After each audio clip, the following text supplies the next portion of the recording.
Opinion opposition should audit Bihar's revision of electoral rolls before rejecting it with less than 10 days to go for the conclusion of a behemoth exercise to update electoral rolls ahead of the assembly polls in the politically sensitive state of Bihar.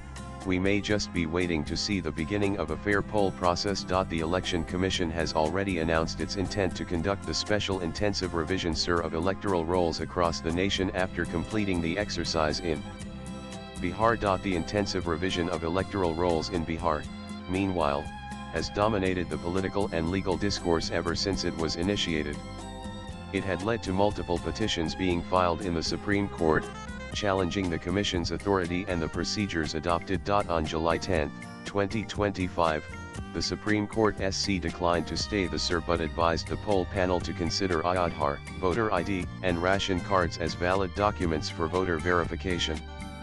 This move was welcomed by opposition parties, who viewed it as a step towards preventing arbitrary exclusions. Now media reports suggest that as of July 15, 2025, the Election Commission has covered over 88% of the 7.90 crore registered voters. This amounts to just 4 lakhs short of 7 crore voters.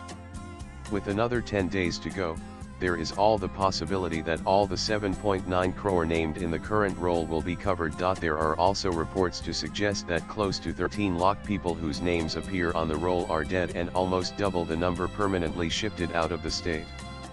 Publication of a fair voter list would go a long way in re-establishing the credibility of the Election Commission, which has been facing the opposition's fire in the matter. While the Election Commission has asserted that the is a routine administrative exercise aimed at updating voter lists, opposition parties and civil society groups have raised concerns about potential disenfranchisement and alleged biases in the process. Bihar is not the first instance in the recent past where the opposition has fired a volley of foul play against the Commission. Leader of opposition Rahul Gandhi and Maharashtra Congress had flagged a disproportionate surge in voter additions, 1 crore new voters within months between the Lok Sabha and the State Assembly elections, claiming this facilitated BJP victories in marginal seats. Gandhi described it as a vote heist and alleged the EC was silent or complicit. Earlier this year, former Delhi Chief Minister Arvind Kejriwal had accused the Commission of deleting 25 of voters in his New Delhi constituency over 5 years and adding unverified entries. Kejriwal lost the seat. Similar charges were leveled from other seats too. The difference this time, however, is that in Bihar is the first major exercise being undertaken during the tenure of the new Chief Election Commissioner Gyanesh Kumar.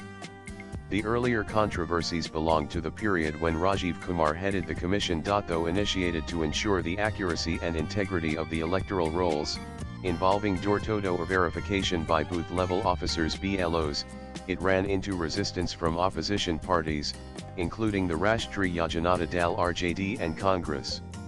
They alleged that the was being used to selectively disenfranchise voters from specific communities, particularly minorities and marginalist groups. On the other hand, the Commission has all through maintained that the was a constitutional obligation to ensure free and fair elections.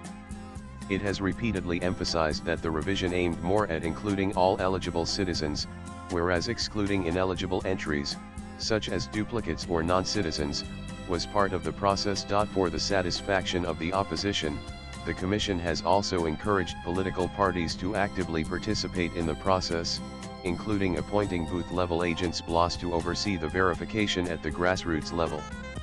In a highly polarized environment, this could be the right step to keep the process transparent and above suspicion. Swipe left for next video. The real challenge for is to overcome the impediments created by the possible corrupt functioning of the government officials.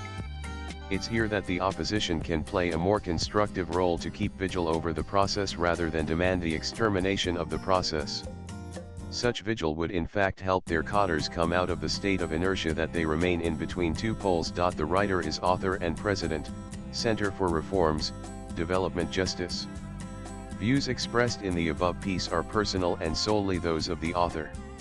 They do not necessarily reflect News 18's views. Latest blogs